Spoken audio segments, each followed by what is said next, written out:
Very good morning, students. So today our topic is coal.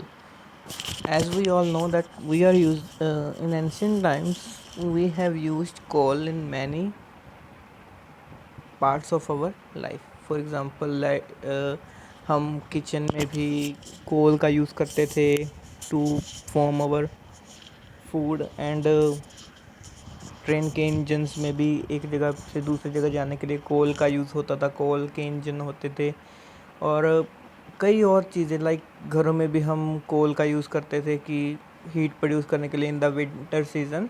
तो ऐसे हम कोल पे बहुत डिपेंडेंट थे पहले, आज भी हैं, पर उस कोल के अमाउंट जो है in today scenario is changing a little bit, कि उसके अमाउंट अब पहले से कम हो चुकी है। तो वैसे ही उसके यूजेस जो हैं, जो उसकी जगह है, उस अब किसने ले लिया है? पेट्रोलियम ने ले लिया है। अब हम एक जगह से दूसरी जगह जाने के लिए पेट्रोल का यूज़ करते हैं। घरों में भी पेट्रोल का यूज़ करते हैं, CNG gas which is formed from petrol. Okay, so this is our next page. In this it has tell about how coal form. तो कल भी आपको बताया था कि क्या होता था। For example, some peoples are living in a place, वहाँ पे कोई फ्लड आता है या कोई डिज़ास्टर, ऐसे नेचुरल कैलेमिटी आती है, कुछ कोई नेचुरल प्रोसेस होता है जिससे कि डेथ्स वगैरह होती हैं, और वो सारी जो ह्यूमन बींग्स हैं, एनिमल्स हैं, प्लांट्स हैं, वो एक मिट्टी की परत के नीचे रह जाते हैं।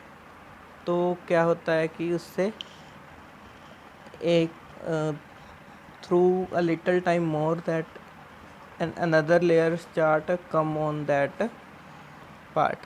तो ऐसे लेयर्स इंक्रीज होती रहती हैं और वो जो एनिमल्स एंड प्लांट्स जो नीचे थे वो और नीचे नीचे जाते रहते हैं। तो एज जितना वो नीचे जाते रहेंगे उतना ही प्रेशर और हीट प्रोड्यूस होगी, मतलब कि उनका प्रेशर, इंटरनल प्रेशर इंक्रीज़ होता रहेगा। तो वहाँ पे कोई ऑक्सीजन तो होती नहीं, तो in the absence of oxygen this process will happen and the process is called carbonization. By this process coal is formed after 5 or 600 or 300 as it possible it converted into coal, and coal is also we know that a fossil fuel। तो यहाँ पे कुछ stages show की गई हैं कि ये stage से कोई भी कोल को गुज़रना पड़ता है टू बी फॉर्म्ड। तो सबसे पहले है कि कोई भी जो रेजिडुअल्स होंगे, मतलब कि प्लांट्स के रेजिडुअल्स एंड एनिमल्स के रेजिडुअल, ह्यूमन बींग्स की बॉडीज़, तो वो रहेंगी। तो वो जैसे जैसे नीचे जाती जाएंगी, तो फर्स्ट स्टेज को नेम देते हैं कि जो यहाँ से ब्राउन मटेरियल मिलेगा हमें, उसको बोलेंगे पीट। तो ये अराउंड 60% कार्बन फॉर्म होता है, उसमें 60% कार्बन होता है, मतलब these are also a type of coal, peat. Stage second, when it goes down it is the peat is changes into now lignite, क्योंकि ऊपर ऊपर तो न्यू लेयर्स आती रहेंगी सॉइल की या अनदर थिंग्स की। तो द पीट हैज़ चेंजेस टू लिग्नाइट। अब वो 60% कार्बन जब नीचे जाएगा तो कार्बन की अमाउंट इंक्रीज़ होगी फ्रॉम 60 to 70। उसके बाद स्टेज नेक्स्ट, बिटुमिनियस कॉयल। तो जैसे जैसे अब और नीचे जाएगा तो कार्बन की अमाउंट इंक्रीज़ हुई है फ्रॉम 70 to 80% ऑफ कार्बन। तो जैसे जैसे वो नीचे जाता रहेगा वैसे वैसे उसकी क्वालिटी अच्छी होती रहेगी due to the presence of large amount of carbon. तो जितनी अमाउंट में कार्बन इंक्रीज़ होगा उतनी ही उसकी क्वालिटी अच्छी होती रहेगी।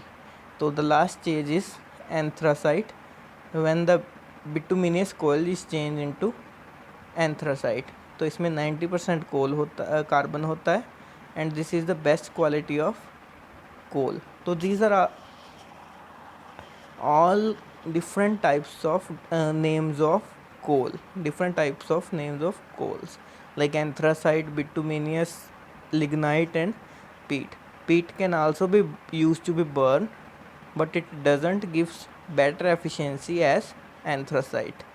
मतलब कि ये उतना अच्छा हीट प्रोड्यूस नहीं करेगा जितना कि एंथ्रासाइट करेगा। तो यहाँ पे शो किया गया है कि आपको इंडिया में कहाँ कहाँ पे कोल्स मिलते हैं, कोल्स के यहाँ पे माइंस हैं। तो Bihar, Jharkhand, West Bengal, Odisha and Madhya Pradesh are the places where we can find the coal mines. तो यहाँ पे रेड कलर में वो शो की हुई हैं। उसके बाद है कि कोल की जो मेन कंपोजिशन है उसमें क्या होता है, कार्बन होता है। As we have seen that anthracite contains of 90% of carbon. तो कार्बन के साथ साथ इसमें हाइड्रोजन भी होता है और ऑक्सीजन भी होता है, और इसमें small amount of nitrogen and sulphur भी होती है। तो कोल को वेरियस इंडस्ट्रीज में यूज़ किया जाता है for producing heat and to form and other by products. उसके बाद हमारा टॉपिक है डिस्ट्रक्टिव डिस्टिलेशंस ऑफ कोल, कि कोल की डिस्टिलेशन कैसे होती है, कोल को कैसे तोड़ मरोड़ कर कुछ नया बनाया जाता है। तो सबसे पहले हम देखते हैं कि डिस्ट्रक्टिव डिस्टिलेशन ऑफ कोल है क्या। Various by products are obtained from coal by the process of destructive distillation of coal, कि कोल से जब different type of by product हम लेते हैं उसको ब्रेक करके या कुछ नया फॉर्म करके, in the absence of air और in the present of limited amount of air is called destructive distillation of coal. तो जैसे यहाँ पे शो किया गया है कि सबसे पहले कोल को हीट किया जाता है in the absence of air. तो उससे दो बाई प्रोडक्ट निकलते हैं, एक तो सॉलिड रेसिड्यू एंड एक hot vapours.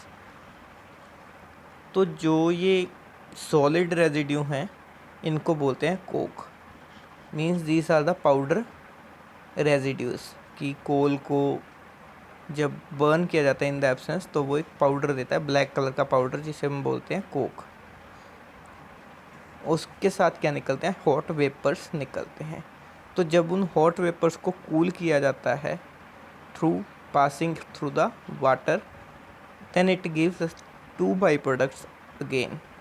One is insoluble gases which is known as coal gas and another one is condensed liquid, जो लिक्विड की फॉर्म में होते हैं वो सब्सटेंसेस। फिर जो